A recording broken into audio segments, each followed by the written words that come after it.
Buenas noches, mi nombre es Sandra Villanueva Aragón y junto con mi compañero Ángel Rodríguez hablaremos acerca de la noción de la explicación causal de la psicología. En la historia de la psicología se han dado controversias con la intención de explicar acciones humanas, ligadas principalmente a dos discrepancias, una relacionada a las ideas de la sociedad y el modo en las que éstas han ido cambiando y comportándose.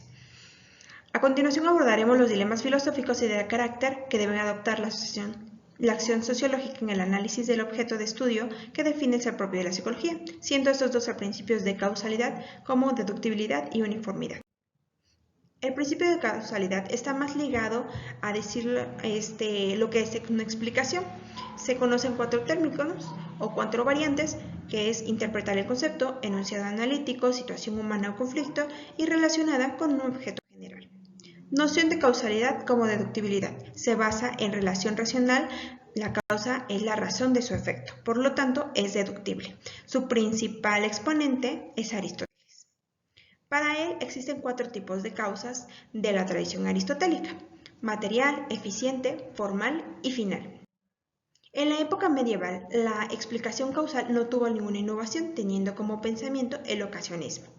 En cambio, en el Renacimiento se actualiza una explicación de manera causal y mecanísmica, donde Galileo, Descartes y Hobbes son los principales impulsadores.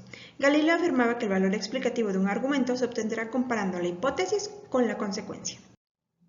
Hempel, en la actualidad, es uno de los principales exponentes de la aplicación causal. Para él, un hecho explicado es cuando se indica su causa, y para que una investigación causal alcance el estatus científico debe cumplir dos requisitos: requisito de relevancia explicativa y requisito de contrastabilidad. De acuerdo con Silva, la causalidad por uniformidad debe contestar la pregunta: ¿cuáles son las relaciones constantes que guardan los fenómenos en el universo? Hume negaba este principio de causalidad deductiva, pero se enfocaba por la explicación causal. Él refería que lo que importante era aquí señalar era que todo se adquiría a través de la experiencia. Estableció 8 reglas que cumplieran con esta aplicación causal. La visión positivista surgió a mediados del siglo XIX, en donde, como ya se comentó, hay una adición galileana soportada por las ciencias naturales, mientras que la psicología, como una ciencia social, tenía que aspirar a lo que aspiraban las ciencias naturales. La visión filosófica de Kant, él refería que lo más importante era contestar a la pregunta: ¿cuáles son las relaciones constantes que existen en los fenómenos? Es decir, fue un fiel crítico racionalista. Augusto Comte, él refería que hay que contestar la pregunta: ¿cómo se producen los fenómenos del universo?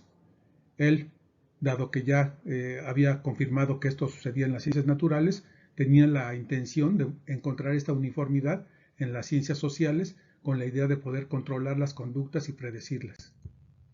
March, por su parte, él estableció que esta relación de causalidad era meramente un fenómeno matemático y lo definió como una relación asociativa. El declive de la explicación causal consiste en que Heisenberg, físico, estableció el principio de indeterminación o incertidumbre, que establece que prácticamente es imposible predecir la regularidad de una molécula, de un átomo. Reichenbach estableció que el concepto de probabilidad es fundamental, además de que la causalidad debe establecerse con condicionalidad para la explicación de la ciencia, además de establecer cierta probabilidad.